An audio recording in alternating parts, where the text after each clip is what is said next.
Baik, kita ketemu lagi ya di market review hari ini. Ini tanggal 4 September 2023 ya. Ini adalah hari pertama di mana penerapan ARB arah simetris ya. Jadi ini penerapan pertamanya. Ya kita udah lihat ada satu korbannya hari ini yaitu ASHA ya. Oke. Nah, jadi apa yang mau kita bahas hari ini? Kali saya nggak akan bahas tentang saham karena kita udah ini ya udah lihat semua tentang saham-saham yang ada. Yang bisa kita lakukan ya kita cuma tinggal follow the trend ya. Oke. Nah, tapi saya akan lebih membahas kepada manajemen risikonya kembali. Jadi apa yang teman-teman lihat kalau udah mulai diterapkan ARA dan ARB, sebenarnya ya mungkin ada sedikit perasaan bahwa oh iya kayaknya udah mulai agak-agak menakutkan gitu ya market ini ya, apalagi dengan kejadian ASSA ini ASA ini nggak tahu saham apa ya, dia sampai korban pertamanya ini udah mau ini udah tinggal 54, tinggal dikit lagi udah ke lock gocap ya. Nah kayak gini-gini kan kita tentu tidak harapkan kan ada terjadi pada em, portofolionya kita, ya kan? Gitu. Jadi karena itulah makanya kemarin kita udah bahas tentang screening. Ini nggak pakai technical, nggak pakai fundamental, tapi dari screening itu kita udah bisa lihat bahwa apa dari screening kemarin kita udah bisa lihat bahwa itu udah menjadi sesuatu yang hampir boleh dibilang ya cukup lah ya kalau kalau kita katakan cuman untuk men-screening saham yang apa yang punya potensi gitulah ya. Itu saya rasa udah cukup cukup banget gitu ya. Dan kemarin tuh ada yang nambahin juga soal harga kalau saham di bawah 100 lebih baik nggak usah diambil terus sell on news. Jadi artinya kalau sahamnya sudah pergerakannya naiknya cukup tinggi, kemudian lu lihat ada news yang lagi bagus-bagusnya, itu biasa sell on news kan, itu kan kurang lebih ya kalau apa teman-teman bisa ngeraba yang lain-lain lah ya. Itu cuma melengkapin. Oke. Nah, hari ini kita mau lengkapin lagi dengan yang namanya resiko per transaksi yang seringkali dilupakan oleh banyak orang. Kenapa dilupakan? Karena gini loh. Ya saya mau katakan begini, banyak sekali yang apa ya melihat bahwa oh kok kayaknya setiap kali kita masuk ke dalam sebuah saham terus sahamnya naik gitu kan. Lama-lama kan pede banget ya. Lama-lama kan jadi apa ya kita bilang ya. Jadi kayak sombong banget ya. Oh ini kayaknya memang technical ini, setup ini pasti jalan, ini pasti jalan. Karena itulah makanya mulai mulai timbul sebuah keberanian untuk ya udah pokoknya gue kalau bisa gue all in atau gue nggak usah masuk sampai takut-takut gitu. Jadi udah jebret jebret jebret gitu kan. Nah, kenapa? Karena waktu awal-awal lu tes setup ini, setup yang mungkin teman-teman udah bikin dan lain sebagainya ya, itu benar kejadian, benar bagus ya, tetapi kresek-kresek ya. Sebentar saya ganti aja.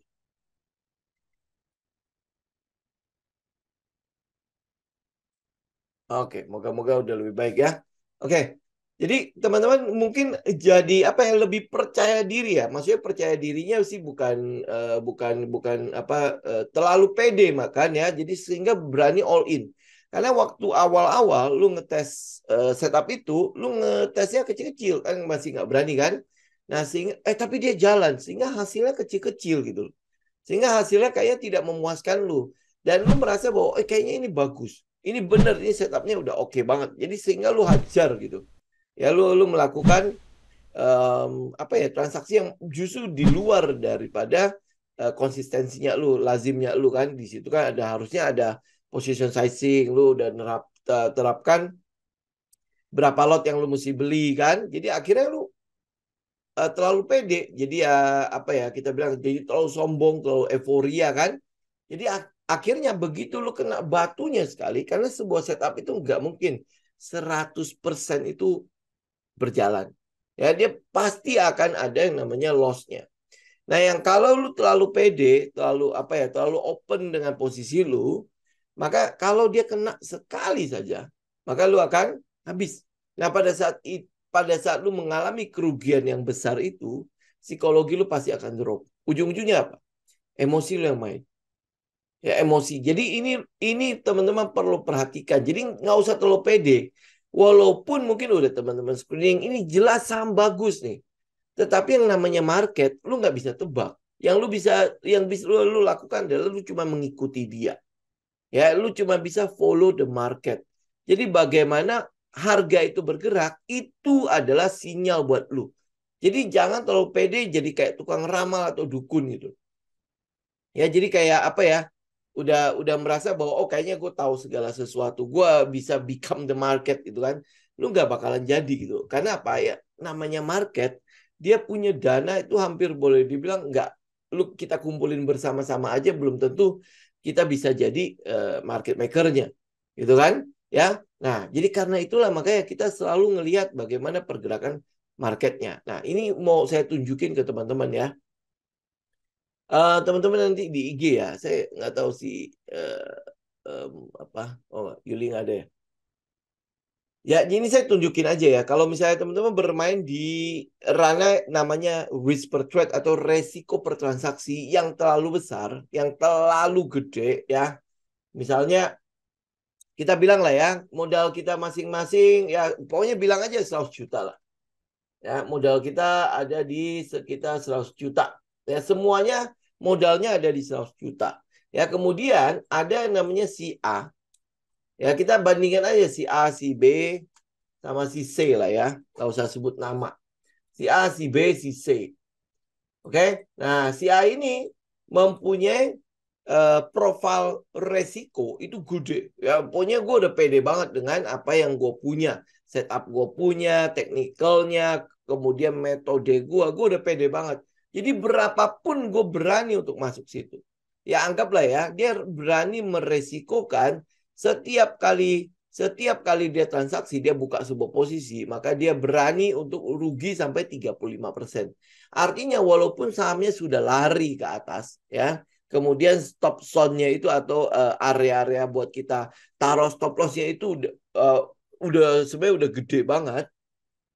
Dia berani, karena apa ya? Dia berani meresikokan besar. Ya anggaplah dia berani meresikokan setiap transaksi itu 30% dari modalnya. Ya, 30% dari modalnya. Teman-teman nanti kita lihat ya. Nah, kemudian si B ini agak-agak moderat. Kita bilang moderat lah ya. Jadi dia apa dibilang agresif tidak, dibilang konservatif juga enggak. Kita anggaplah dia berani merisikokan 10%. Banyak kok ya orang-orang yang trader-trader yang berani merisikokan 10% dari modalnya setiap kali mereka bertransaksi.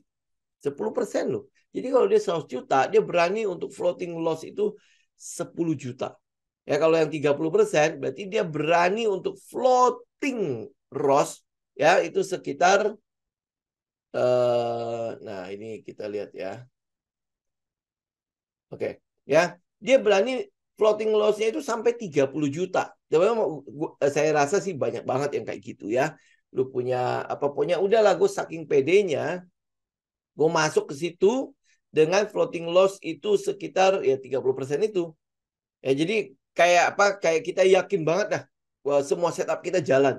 Begitu market ya pada saat itu lagi jelek, nanti kita lihat ya hitungan kita ya. Ini yang di IG teman-teman udah bisa lihat ya, itu ada IG-nya Bu Yuli jadi harusnya udah bisa kita lihat. Nah, yang satu lagi yang biasa kita sarankan berapa? 1-2% tok. 1-2% tok dari modal kita. Anggaplah 2% deh. Ya kita agak-agak agresif sedikit ya. Anggaplah 2%. Ini 2% dari modal kita. Resiko per transaksi 2% dari modal kita. Artinya setiap kali gue buka sebuah transaksi, gue berani cuma meresikokan 2 juta setiap transaksi. Ya ampun, pasti ada yang ngomong ya, konservatif banget gitu kan. Tapi teman-teman, kenapa kita pilih 2%? Kenapa? Karena kita tahu bahwa semua itu dikendalikan oleh market. Ya. Nah, dengan menaruh 2% itu, maka kita bisa melakukan diversifikasi pada portofolionya kita. Ya, dengan kata lain seperti si Benjamin Graham ngomong, seperti Warren Buffett ngomong, jangan naruh semua telur lu dalam satu keranjang. Yang berani risk 30% itu udah jelas dia ada di satu keranjang. Telurnya semua udah pasti ada satu keranjang. Lu berani resikokan 30% setiap kali transaksi. Berarti porto lu ya kurang lebih harusnya lu cuma punya 3 saham. Harusnya. Ya harusnya. Tapi kenyataannya mereka yang berani risk gede-gede itu pasti ya apa ini ya tipikal apa ya kita bilang ya penjudi-penjudi yang benar-benar agresif ya kira dia nggak mau tahu nanti ya paling nanti kena margin lah segala macam ya di saham kita punya margin loh ya jangan lupa ya kita punya margin juga jadi ya lu bisa ya ada yang sekarang kan T2 kan nah nanti pasti ya gue masih punya lah tabungan di mana-mana gitu kan jadi akhirnya ya udah gue margin aja gue nggak masalah gitu kan. Jadi makanya mereka berani untuk taruh stop lossnya itu gede banget. Ya taruh stop lossnya itu besar banget. Nah oke. Ya nah sekarang teman-teman kalau udah bisa lihat ya. Kalau misalnya dia kita katakanlah 30% dan habis itu asumsinya adalah setiap kali lu pasang posisi itu loss. Asumsinya setiap kali lu pasang posisi itu loss. Ya. Nah, berapa lama atau berapa posisi yang bisa dipasang oleh si trader A ya dengan risk per trade-nya itu setiap kali dia pasang itu 30%. Itu untuk menghabiskan modalnya. Ya, untuk menghabiskan modalnya. Oke? Nah, artinya ya kalau teman-teman bisa hitung lah ya. Ini kan tinggal kita hitung doang nih. Ini kali 100 juta kemudian kurangin 100 juta. Oke? Ya. Nih, dari di pertama saja teman-teman udah bisa lihat bahwa oh dia loss sekali aja 30 juta kan. Berarti dia cuma butuh 3 transaksi doang habis itu habis. Ya, tinggal 10 juta habis itu udah nggak bisa buka posisi lagi. Teman-teman bisa lihat kan ya. Dari sini dia cuma bisa buka 3 posisi dan saya yakin banget udah pasti stres banget orang ini. Kenapa? Karena dia cuma 3 kali saja habis itu udah selesai. Nah, teman-teman lihat kalau yang 10%, yang 10% itu dia berapa kali? Udah tahu kan 10%-nya itu dari mana? Ya ini berapa kali transaksi? Oke, ini mungkin kurang lebih ada 10 transaksi kemudian dia habis ya karena dia 10% kan. Tapi teman-teman lihat yang 2% gimana? Ya, yang 2% kita bisa berapa kali transaksi untuk menyelesaikan 100 juta ini. Oke, teman-teman bisa lihat ini kurang lebih sekitar 50 kali ya. Teman-teman nanti hitung sendiri lah ya kurang lebih ya. Nah, teman-teman lihat ya, ini sekarang saya tebelin ya. Yang ini teman-teman cuma bisa 3 kali. Yang ini teman-teman bisa 10 kali transaksi ya. Yang ini teman-teman bisa pakai sampai 50 kali transaksi kemudian habis modalnya. Tujuannya apa sih kita bikin begini? Tujuannya adalah teman-teman tahu ya, market itu kan tidak bisa diprediksi sama sekali. Kemudian yang itu pertama. Kedua, trading system lu, setup lu, metodenya lu itu tidak 100% itu akan win. Ya kan? Jauh lebih banyak akan ada loss-nya. Tetapi bagaimana lu mengelola itu agar setiap kali win minimal teman bisa balik 2 kali lipat dibandingkan dengan loss-nya. Ya. Nah, jadi kalau apalagi teman-teman yang masih baru ngetes trading sistemnya, baru ngetes metodenya, ya. Nah, pada saat lu ngetes itu, ini kan butuh waktu untuk lu bisa adjustment, adaptasi, tahu bagaimana cara trading system atau metode itu bekerja, ya kan? Lu mau pakai price actions kah? Lu mau pakai indikator A, B, C gitu. Kemudian lu jadikan itu bareng-bareng ya. Kemudian lu jadikan itu menjadi sebuah metode. Lu kan tetap mesti tes kan. Walaupun lu udah backtest. Ada istilah namanya backtest. Backtest itu artinya lu mengetes dulu sistemnya di apa namanya di demo akun ya atau lu mungkin paper trading ya. Nah, hasil demonya lu berapa? Nah, pada saat lu udah backtest kan lu juga akan bisa dapat winning rate-nya kan. Winning rate itu nggak ada satupun yang namanya trading system itu 100% menang. Nggak ada. Makanya saya pernah mengatakan kepada teman-teman, kalau lu ketemu sebuah trading system yang 100% menang, gua beli. Benar, lu kasih harga aja, gua beli. Udah pasti gua akan kredit, gua akan utang di mana-mana, gua beli itu trading system. Kalau lu berani mengatakan kepada gua bahwa trading system lu 100% menang, pasti gue beli itu. Ya. Nah, Karena tidak ada trading system yang 100% menang, maka dari itu kita butuh yang namanya manajemen risiko ini.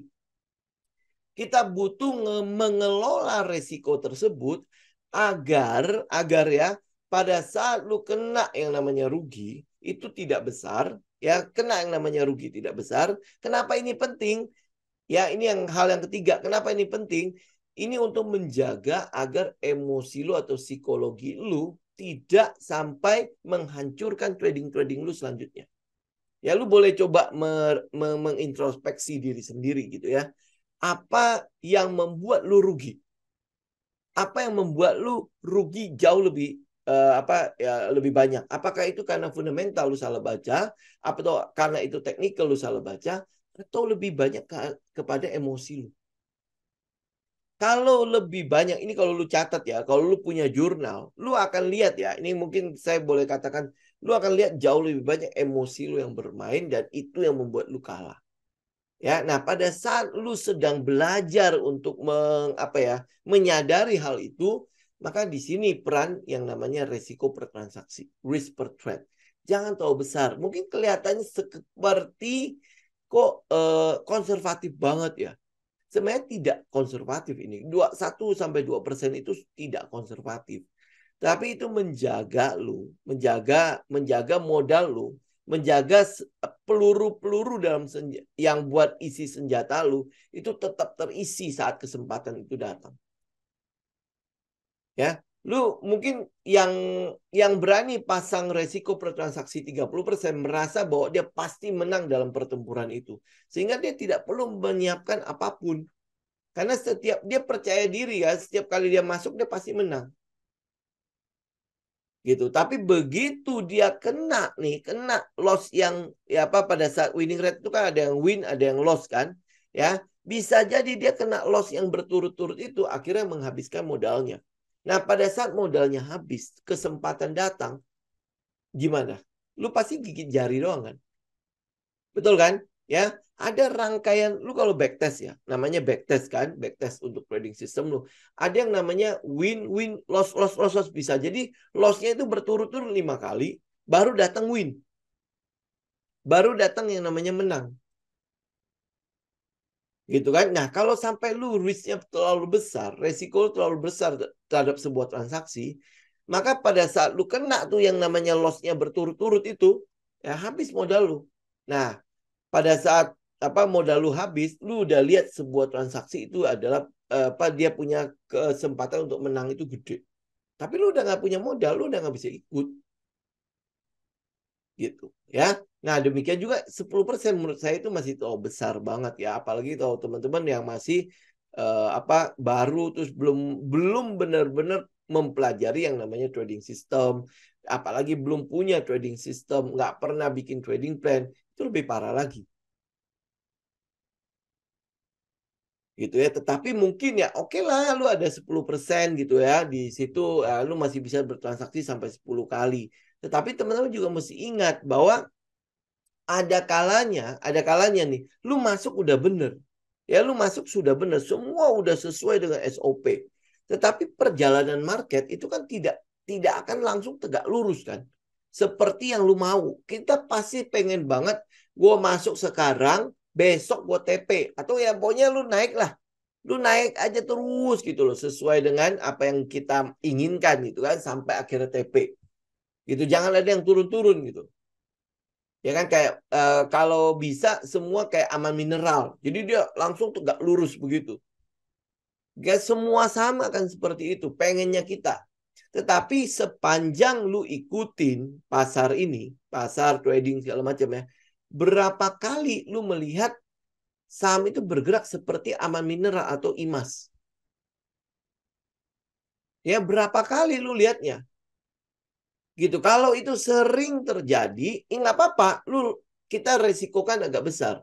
Tetapi kalau itu jarang-jarang terjadi, bahkan hampir boleh dibilang bisa jadi tidak pernah terjadi dalam sepanjang tahun, atau ya bisa dihitung dengan jari itu kejadiannya, ya lu berarti lu nggak bisa mencari sesuatu yang kita bilang apa ya, itu kan kayak sesuatu yang sangat mustahil ya untuk lu harapkan kan.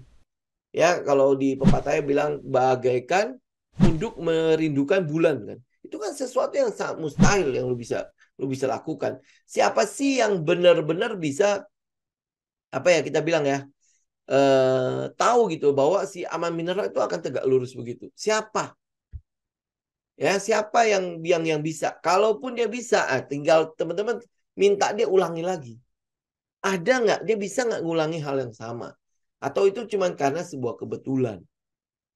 Gitu. Kalau dia bisa mengulangi hal yang sama, berarti kan harusnya banyak sekali saham-saham dengan kejadian seperti itu.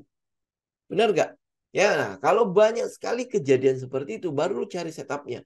Kalau dia jarang-jarang kejadian, lu cari setup itu kan sama aja lu buang-buang waktu.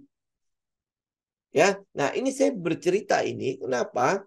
Karena waktu di Forex, saya juga mencari setup ini biar teman-teman pada saat saya punya setupnya gitu.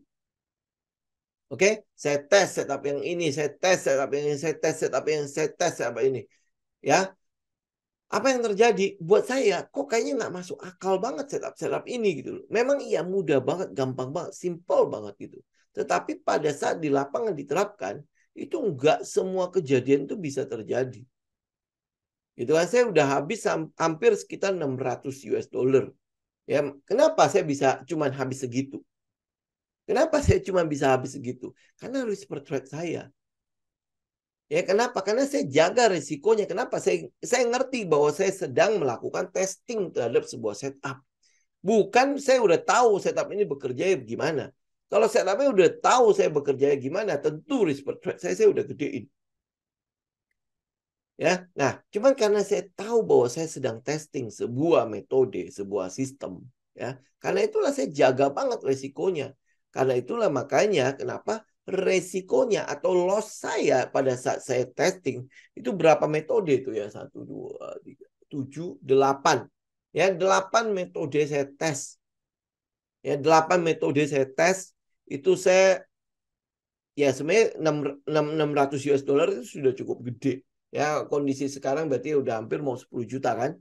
9 juta lebih kan. Ya, tetapi saya mau katakan kepada teman-teman, ini menjadi sesuatu yang penting saya perlu garis bawahi. Pada saat lu mungkin baru mengenal sebuah trading system, ya jangan terlalu pede.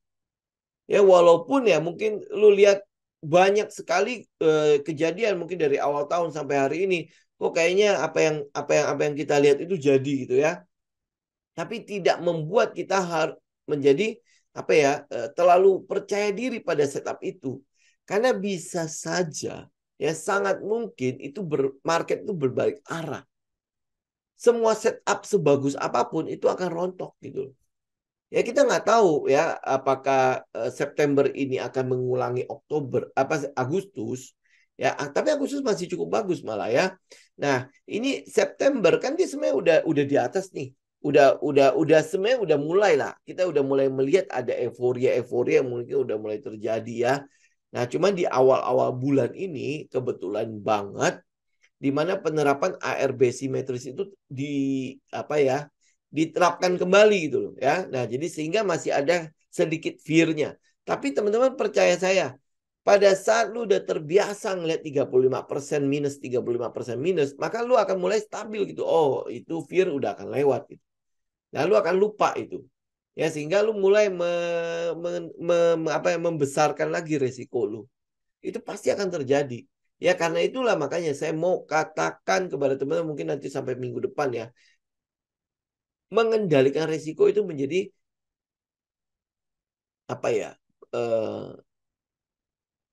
menjadi hal pertama yang harus lu kerjakan.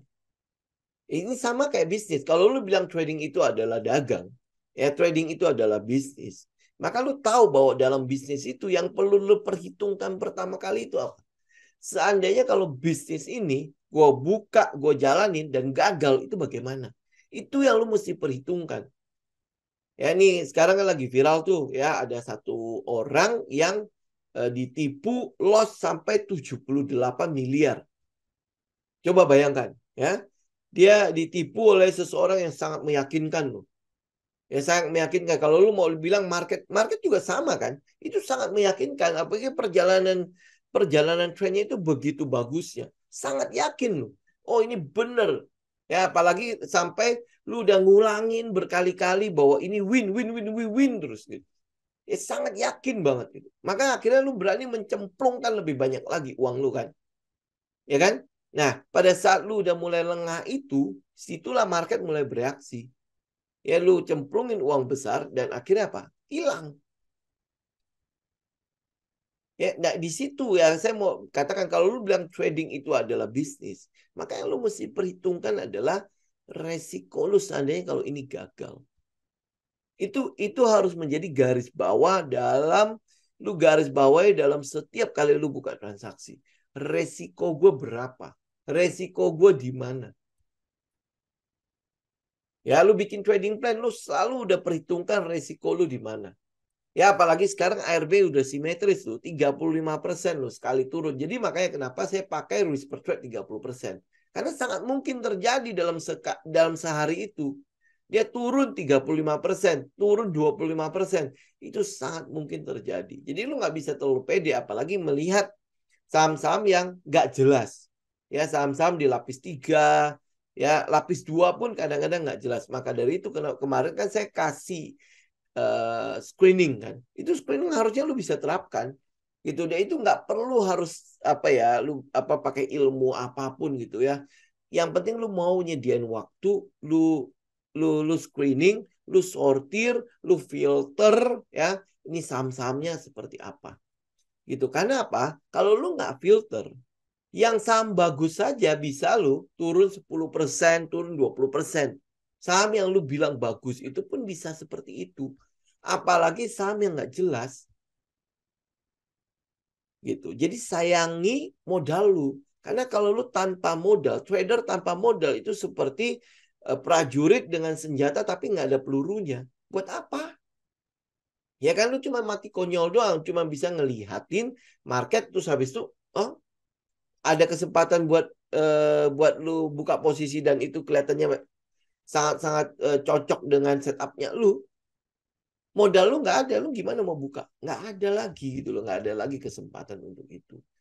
Gitu. Itu makanya saya mau tekankan itu. Memang mungkin topik-topik seperti ini, lu orang udah pasti malas deh untuk mendengarkan. Kenapa? Karena merasa, gue udah tahu. Cuman kalau nggak saya ingatkan, ya saya merasa bahwa ya saya ada utang sesuatu di situ. Ya, kenapa? Karena buat saya itu ini yang menyelamatkan trading saya. Ini yang menyelamatkan sampai sehari ini saya masih survive di market ini. Ya termasuk di forex. Teman-teman bisa membayangkan ya atau mungkin udah sering mendengar cerita tentang bagaimana orang itu loss sampai ratusan ribu US dollar, sampai jutaan US dollar, sampai miliaran rupiah.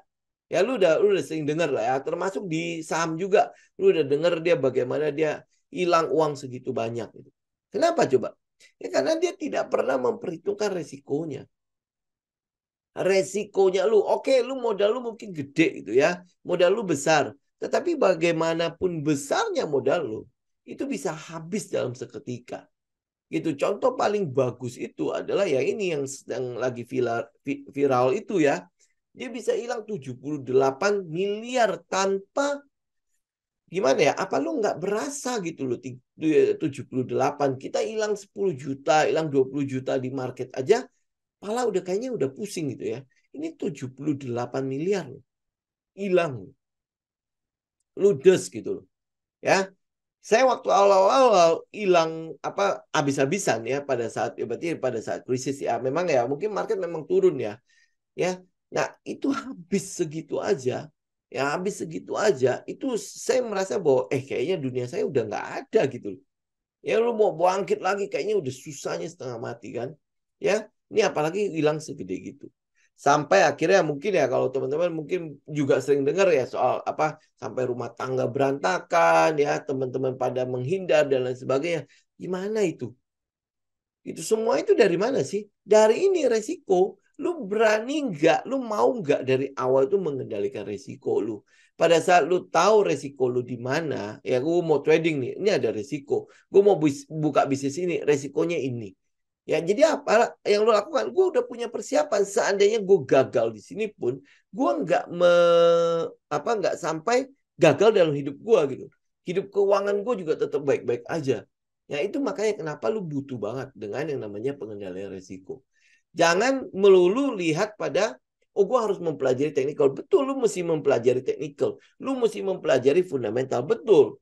Tetapi setelah lu dapat itu semua, lu terapkannya itu harus dengan sadar bahwa ini semua ada resiko lu. Fundamental technical itu bukan jurus-jurus para dewa yang tidak mungkin kalah. Gitu. Justru dengan lu mengendalikan resiko ini, maka fundamental dan technical ini bisa berguna buat lu. Kalau enggak, lu benar-benar enggak ada gunanya. Tidak ada manfaatnya sama sekali lu mempelajari technical dan fundamental itu. Gitu. Emang investor tidak pernah rugi.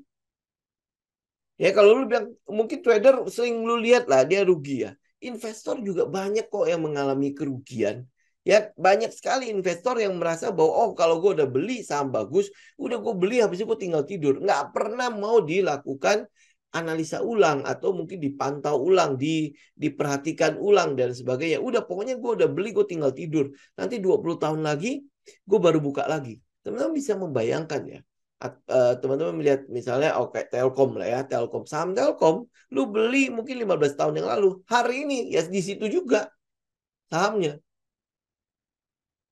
gitu. Ya, itu apakah bagian dari risiko? Oh, ini nggak ada risiko sama sekali. Iya, tetapi lu bayangkan kalau misalnya lu nabung ya, nabung saham itu untuk lu pensiun, begitu lu memasuki masa pensiun lu, kan lu pasti udah keluar-keluar kan? Oh, gue udah siap dengan pensiun gue. Kenapa gue udah siap dengan pensiun gue? Karena gue udah nabung saham A, saham B, saham C. Ini udah saham bagus. Ya, begitu lu mau cairkan, ternyata dia nggak kemana-mana. Ya, yang lu lakukan lu cuma mencicil doang. Tidak ada kenaikan apapun di situ. Kalaupun ada naik cuma berapa persen tok. Itu investor. Tetapi setelah lu menempuh sekian lama, lu baru menyadari bahwa itu salah. Udah telat. Ya kan? Gitu loh. Jadi jangan bilang investor itu tidak punya resiko. Investor pun punya resiko. Ya, kita nggak ngomong cuma trader doang. Trader ya oke lah, resiko udah jelas di depan mata. Kenapa? Karena kita short term kan. Ya, investor kalau sampai dia baru menyadari resiko itu ada setelah begitu mungkin sekian puluh tahun baru dia sadar bahwa itu ada resiko, habis lu nggak bisa mengulangi lagi lo waktunya lo, ya kan? Gitu loh. Dan saat itu lu udah siap pensiun, udah nggak punya penghasilan. Tadinya kan mau menggantungkan diri pada apa yang sudah lu kumpulkan bertahun-tahun itu. Ternyata begitu lu buka, nggak ada apa-apa. Ya maksudnya nggak ada apa-apa, bukan nggak ada apa-apa. Dia nggak kemana-mana. Uang-uang yang lu kumpulkan ya segitu aja, nggak ada plusnya gitu loh. Kalaupun ada plus ya paling cuma plus dividen seberapa atau plus kenaikan yang cuma berapa persen gitu. Harapan kita kan kalau bisa dia ratusan persen kan. Ya sehingga ya dia bisa membantu kita untuk mengenerate uang buat pensiun toh. Ya itu yang kejadian kan. Lu nggak percaya lu coba tanya investor-investor yang lain. Benar nggak mereka punya resiko? Atau jangan-jangan resikonya baru dia sadari setelah sekian puluh tahun. Ya kemudian nggak kemana-mana sahamnya. Itu kita nggak mau melakukan hal-hal seperti itu. Oke? Ya, jadi perhatikan itu. Dengan lu tahu resiko bertransaksi lu, maka lu bisa bikin yang namanya position sizing. Ya, ukuran berapa banyak portofolio di dalam saham di dalam portofolio lu. Diversifikasi, kita melakukan diversifikasi, tetapi tidak sampai melebar kemana-mana. Ya, oke? Hari ini saya cuma ngomong itu doang. Untuk resiko pertransaksinya. Teman-teman bisa coba renungkan deh ya. Ini benar apa enggak? Ya, kalau misalnya benar, lu coba cari tahu resiko gue kegedean apa enggak. Kalau gue kegedean, nah sekarang gue mau coba turunkan. Nah, terus gue turunkan ini, berarti kan gue beli saham sedikit-sedikit dong. Ya, beli saham sedikit-sedikit nih. Nah, lu cari ada satu yang namanya position sizing. Bagaimana cara ngatur position sizingnya ya sehingga risiko transaksi lu tetap segitu, tetap di 2%. Ya jangan lupa hitung. Makanya kan lu harus bikin yang namanya trading plan. Kalau lu nggak pernah bikin trading plan, maka lu nggak akan tahu resiko per transaksi itu sebenarnya gunanya buat apa. Ngapain gua harus mengendalikan resiko itu sejak awal. Gitu. Ya. Ini saya masuk ke yang begini-gini, mungkin sampai minggu depan juga saya masih akan bicara mengenai resiko-resiko begini. Karena saham-saham yang sudah ada ya sudah teman-teman tinggal ikutin trennya doang kan. Kemudian kalau lu udah ikutin tren, ini sih saya baru dapat masukan sih. Ya kalau apa ada yang beli sampai gede banget. Ada yang beli sampai gede banget sampai ya saya kan tanya dong, modal lu berapa sampai lu beli sebanyak itu? Modalnya sekian. Ya itu berarti kan harus 30%, 40% dari modal lu dalam satu emiten lu. Lu pede banget, yakin itu jadi. Kalau dia nggak jadi gimana? Apa nggak membuat lu habis-habisan? Apa nggak membuat lu hancur? Ya seandainya kalau itu gagal. Ya seandainya kalau setup itu gagal. Atau bukan setup itu gagal sih. Dia mengalami penurunan dulu. Ya contoh misalnya kayak PTBA. Ya, dia kan udah naik hampir 3.000 tuh. Ya kemudian lu merasa bahwa oh kayaknya ini pas nih. Oke, lu beli 3.000 misalnya nggak sampai 3.000 sih ya. Lu bilang lalu beli di 2.950. Kemudian sekarang dia turun di bawahnya 2.900. Kira-kira menurut lu berani nggak bertahan di situ?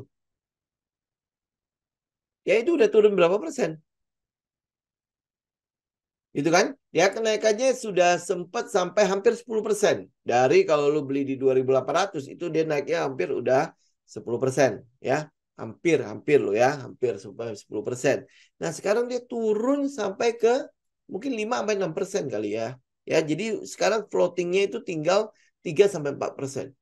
Nah kalau lu lihat keadaan seperti itu, apa lu nggak panik? Kalau lu panik, berarti lu nggak pernah bikin trading plan kan? Ya, nah sehingga lu nggak tahu juga resiko transaksi lu berapa. Saking pedenya, gue beli gede. Ya, saking pedenya sama katalisnya semua ya. Kemudian nanti kan tanggal 7 ini mau peresmian nih. Ya, berarti kan dia akan dapat ini. Ya, kemarin buktinya pendapatan naik tapi labanya turun. Ya, pendapatan jauh lebih baik loh daripada tahun lalu loh. Pendapatannya jauh lebih baik. Tetapi biaya operasionalnya naik. Sehingga labanya terkuras benar-benar habis-habisan jadi sekitar 48%. Ya kalau labanya nggak terkuras segitu banyak, mungkin dia akan bagi dividen saat interim. Ya mungkin ya. Nah itu lu kan nggak bisa, lu itu sebuah bukti bahwa kita nggak bisa terlalu pede dengan apa yang kita lihat kan. Walaupun teknikalnya masih tetap pas. Ya tetapi kita nggak bisa kan. Kalau lu nggak mengendalikan risiko lu, kan kita bilang kan, pada saat dia sampai lagi naik, lu jangan kejar dong. Kan dia ada retestnya.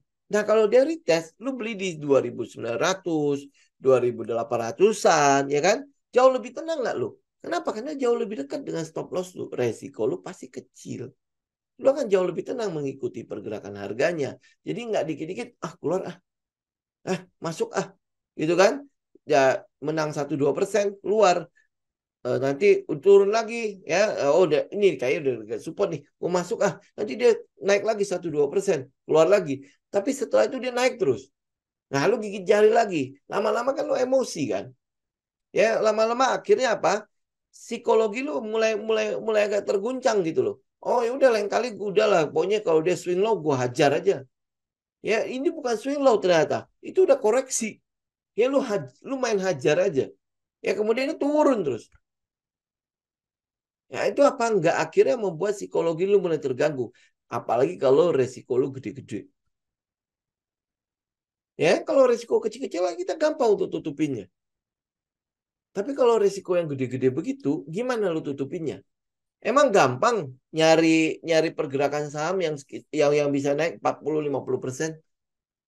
Ya tentu itu bukan sesuatu yang mudah kan. Kita harus akui itu bukan sesuatu yang mudah.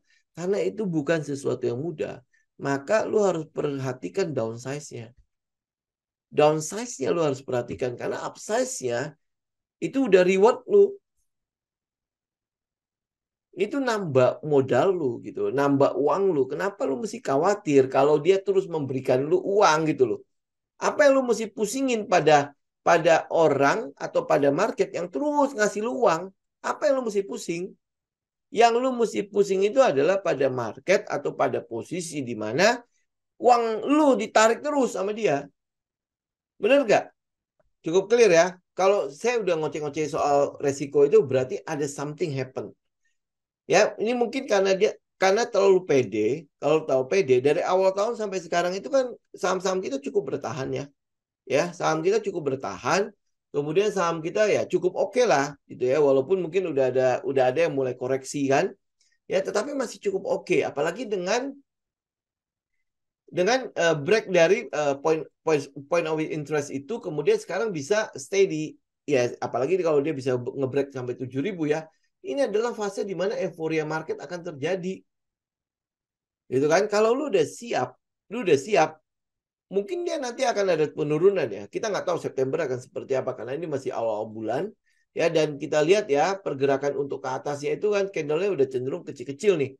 Ya candle kecil itu udah melambangkan momentumnya mengecil. Nggak tahu akan ada koreksi dulu ya koreksi pada market kemudian baru naik lagi atau bagaimana ya tetapi kalau dia koreksi itu adalah kesempatan lu untuk ngetes saham-saham pilihan lu bertahan nggak stoknya stronger than the marketnya ya dia artinya kalau dia udah naik tinggi kemudian dia koreksi nah itu dia bikin swing low atau sebenarnya dia koreksi untuk selesai gitu ya itu adalah saat-saat lu ngetes emitennya lu bisa nggak gue bawa ini sampai nanti Santarelli ya atau nanti yang closing di Desember itu kan selalu akan ditutup positif tuh yaitu adalah saat-saat yang kita mau tunggu di mana ya lucuan apa enggak itu disitulah dia ya disitulah adalah apa ya sprint terakhirnya lu saham-sahamnya ya biasanya kalau kalau dia bagus ya paling dia akan dibawa sampai ke Januari FX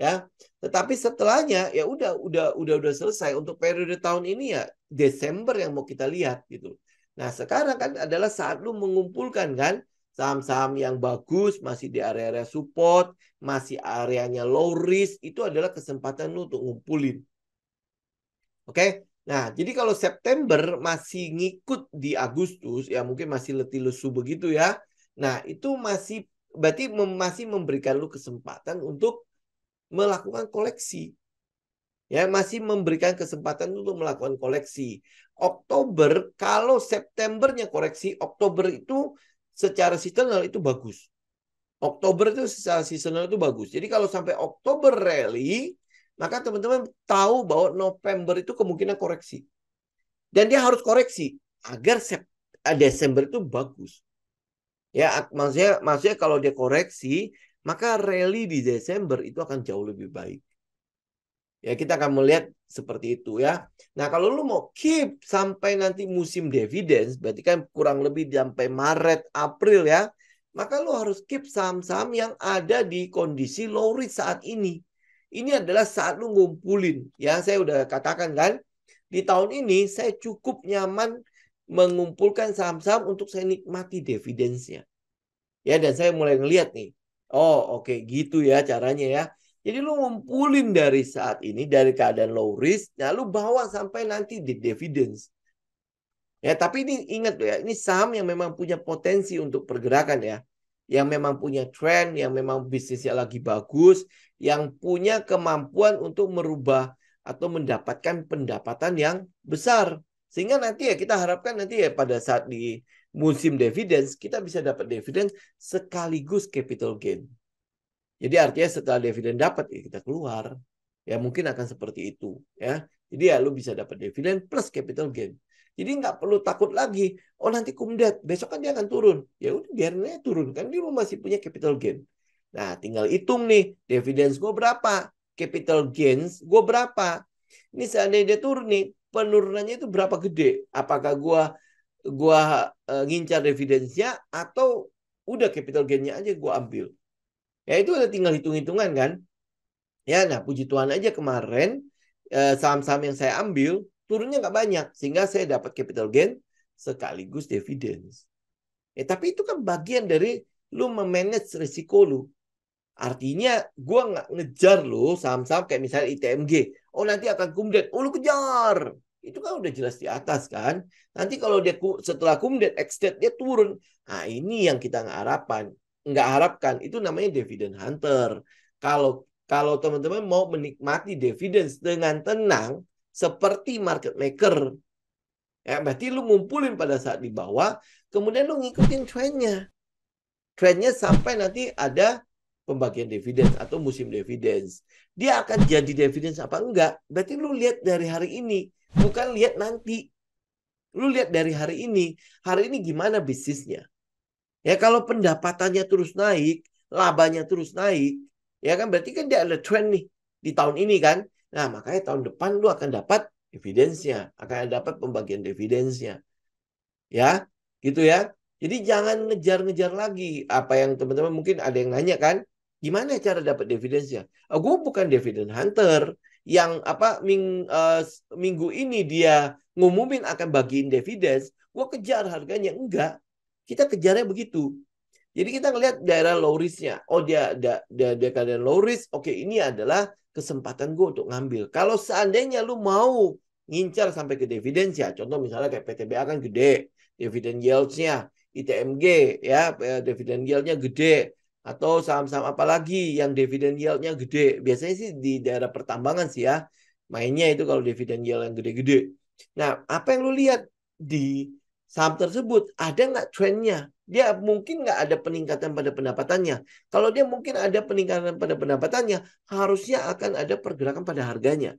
Berarti di daerah mana yang gue harus ambil? Berarti daerah-daerah di bagian support lah, low risk lah ya, daerah-daerah low risknya lah ya.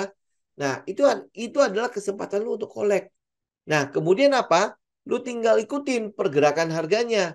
Pergerakan harga itu akan mencerminkan fundamentalnya toh. Ya, kalau pendapatannya terus naik, harganya harusnya ikut naik. Ini yang tidak dibilang tidak anomali ya. Jadi dia bergerak, oh benar ya. Jadi katalisnya demi katalis direspon oleh harga. Ya, pergerakan harga itu sebenarnya membenarkan katalis lu, PR yang lu kumpulkan itu loh. Ya, kalau dia benar, terus injak terus naik. Nah, tujuan lu kemana? Dividen plus capital gain. Kalau memang lu ngerancangnya dividen plus capital gain, ya. Nah, jadi apa yang lu lihat? Oh, berarti kalau dia sampai akhir tahun itu harus mencapai target gitu loh. Ya, kan ada tuh estimasi pendapatannya tahun Q1, estimasi pendapatan Q2, Q3 atau mungkin dia punya target laba di tahun ini berapa, target pertumbuhannya berapa, lu tinggal ikut gitu loh. Lu tinggal ikutin, bener nggak ya? Oh, gue udah buy nih di daerah low risk ya, kan technical ya. Kemudian lu ikutin, oh Q1 masih sesuai, Q2 masih sesuai. Berarti kan harganya pasti akan ngikut tuh. Ya nanti Q3 gimana? Oh masih sesuai, ikut lagi. Gitu. Q4 sesuai. Nah kalau itu semua sesuai, berarti target dividen lu udah pasti sesuai. Ya. Nah, habis itu tinggal capital gain lu. Capital gain lu, nih kira-kira dividennya dia bakalan bagi berapa ya? Ya, nah ini tinggal kita hitung nanti. Gua ngincar, gua ambil dividennya juga atau gua cukup dengan capital gain-nya. Kalau gua cukup dengan capital gain, gua keluar. Berarti itu daerah-daerah sudah kemungkinan besar distribusi. Gitu, gue udah bye-bye gitu dengan sahamnya. Gue cukup dengan capital gain. Tetapi kalau misalnya, oh pergerakan harganya masih bagus, ya kemudian di depan mata ada dividen, ya gue ambil dua-duanya. Gitu, begitu kemudian gue keluar juga. Gitu, lu orang baru masuk, kemudian kena gap itu kan, ya. Nah kita keluar, tapi dengan capital gain plus dividen. Gitu. Ya, jadi pergerakan semua itu di manage resikonya sejak awal. Jadi bukan seminggu sebelum dia kumdat gue kejar.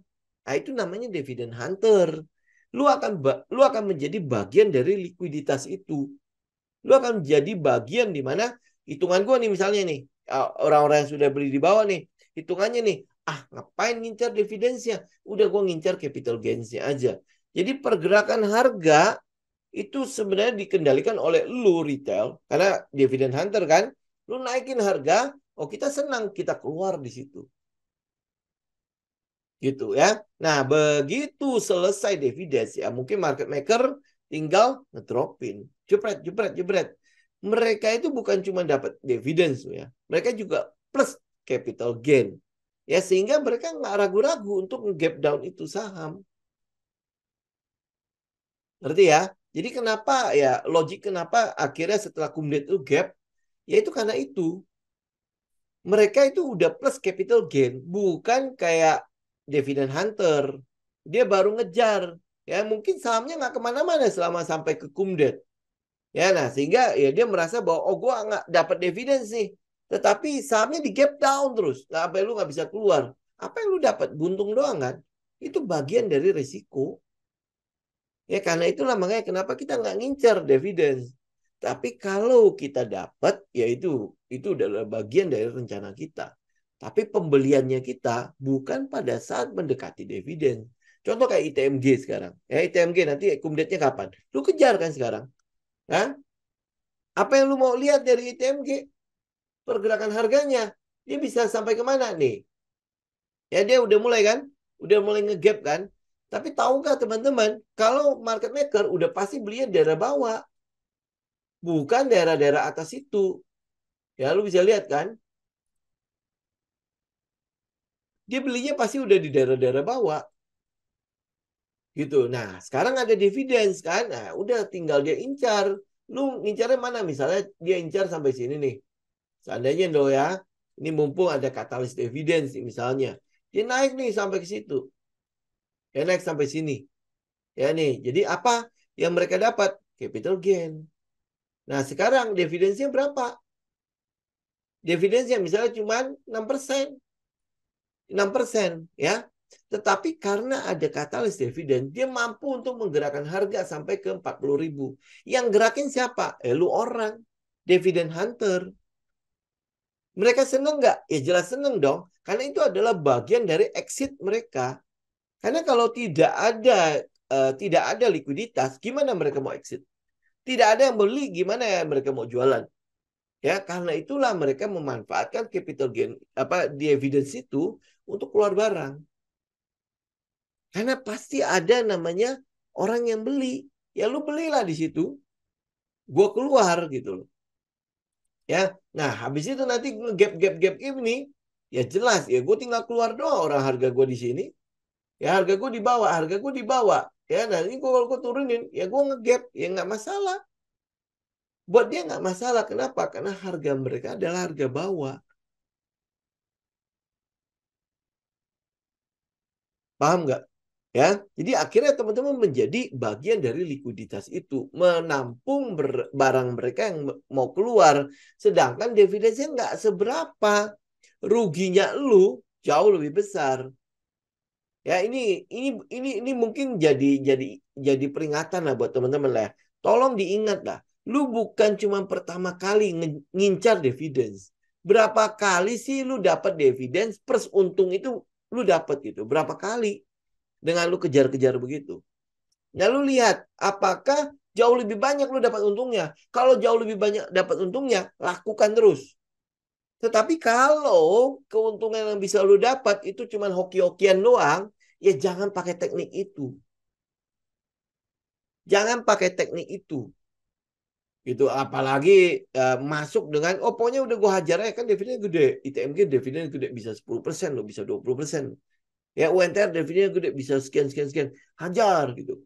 Dengan modal segede-gedenya. Tapi begitu kumdet habis. Memang lu dapat dividen, tetapi penurunannya bisa 20, bisa ARB malah. Ya kalau dia sampai ARB itu 30 ya. Ini kalau ini kan 30.000 harusnya cuma 20% kan. Tetapi apa yang lu kejar di situ?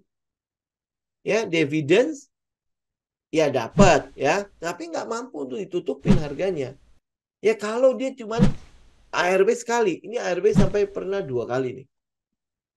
Ya ARB sampai pernah 3 kali ya. Tuh, ya. Ini ARB masih bagus, masih yang 7%. Kalau dia 20%, ya apa lu nggak nyahok gitu loh. Kalau sampai 4 kali, 3 kali begitu berarti 60%. 60%. Apa yang lu cari? Gitu. Itu bagian dari risiko. Lu nggak nyadarin itu kan? Ya, dan nggak pernah mau evaluasi sih. Pokoknya udah terjadi ya sudahlah biarkanlah terjadi. Itu udah masa lalu, jangan dibuka lagi. Nggak bisa. Kalau di trading itu lu harus buka. Yang namanya salah itu lu pelajari. Ya di situ lu bisa berkembang atau enggak, itu yang lu perlu belajar ya kesalahan itu. Ya, oke? Ngoceh saya udah cukup lah ya. Kalau nggak sadar juga biarin ya. Ya, oke? Jadi gitu ya teman-teman ya. Saya pikir pasti nggak ada pertanyaan lah, karena market cuma begitu-gitu aja, bergerak juga nggak kemana-mana kan. Ya kita lihat nanti hari Rabu, kalau nanti hari Jumat seperti apa juga ya. Kita lihat minggu ini lah. Minimal kasih dia waktu untuk bergerak dulu lah. Ya kalau enggak ya bingung juga kita mau bahas apa. Hari ini juga sebenarnya saya juga cukup bingung ya. Kalau teman-teman nanya soal saham juga pasti nggak ada yang bisa dibahas gitu. Karena memang masih di situ-situ aja. Gitu. Dia ada pergerakan-pergerakan yang ajaib-ajaib kan. Kemudian tidak ada kebijakan-kebijakan ajaib-ajaib juga.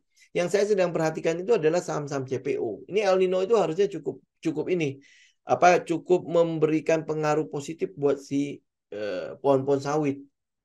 Kenapa kan ini kan pohon ini kan gurun pasir kan, harusnya dia tidak butuh terlalu banyak air, ini harusnya cukup bagus ya. Tapi ada kebakaran hutan juga, apakah akan menghanguskan sawit-sawit itu juga, teman juga mesti perhatikan lah. Ya, nanti kita lihat lah apa Rabu atau Jumat bisa bahas apa. Ya, oke, teman-teman. Saya pikir begitu dulu ya teman-teman ya. Nanti tolong kita disupport ya untuk di like ya, nggak usah share lah. Cuman komen gitu ya biar ya mungkin nanti bisa lebih bagus algoritmanya ya. Oke, thank you semuanya. Semoga bermanfaat. Kita ketemu lagi hari Rabu ya. Oke, thank you semua. Saya izin pamit. God bless.